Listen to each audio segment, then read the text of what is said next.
I strenuously vote no to the motion. The wording of the approved motion introduces unnecessary ambiguity to the already politically charged proceedings. Ang return po ay pagsauli o pagbalik. Sa usapin ng judiciary, nire-remand ang kaso pabalik sa lower court for further proceedings.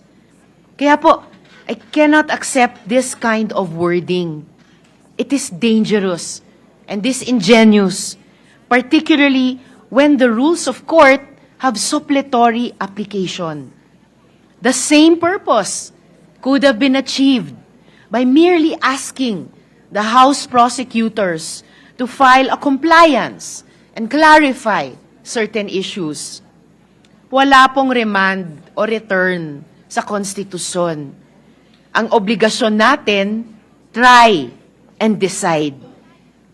Isa po itong kabalintunaan, Mr. Presiding Officer. Noted and entered into the record, Senator Judge Marcos. You may proceed, ma'am. Yes, maraming salamat sa ating presiding officer. Sang-ayon po ako sa motion ni Senator Judge De La Rosa at Senator Judge Cayetano, basta't maliwanag na ititigil ang proseso hanggat di natutupad ang dalawang kondisyon na sinaad ng ating amendment. Ang sabi, accountability? Accountability ba talaga? May dalawang SKL ako dyan. Una, SKL, share ko lang. Share ko lang na si VP Inday Sara ay sinampahan ng kaso sa Komisyon ng Audit, ang COA, sinampahan ng kaso sa Supreme Court, sinampahan ng kaso sa iba't iba pang korte, sinampahan ng kaso ng Department of Justice, pati na rin ng PNP, at sinampahan ng kaso ng disbarment. At kanina lamang, may panibagong isasampang 612 million na namang confidential fund ng OVP at ng Department of Education. Walang tigil na kaso.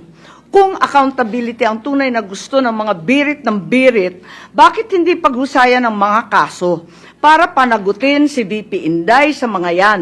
May multa yan, may kulong, if ever mapatunayan. Aba, damang-dama ang accountability kapag ganyan.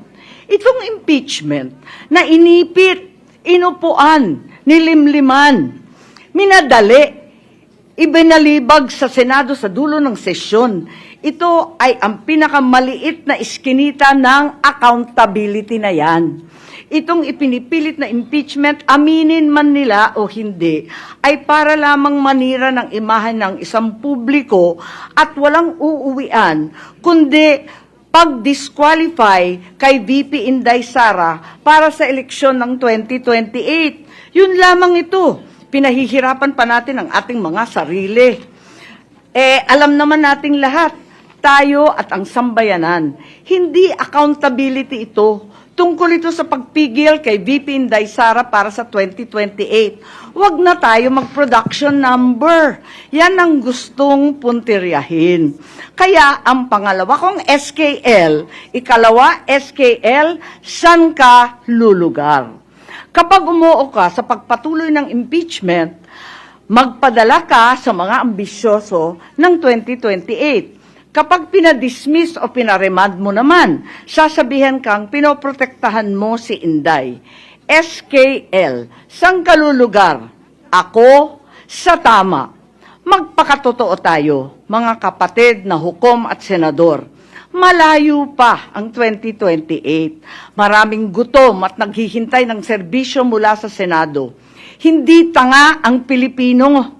Alam natin ang motibo at tunay na pakay ng mga lulong sa ambisyon at kapangyarihan. Maraming salamat po.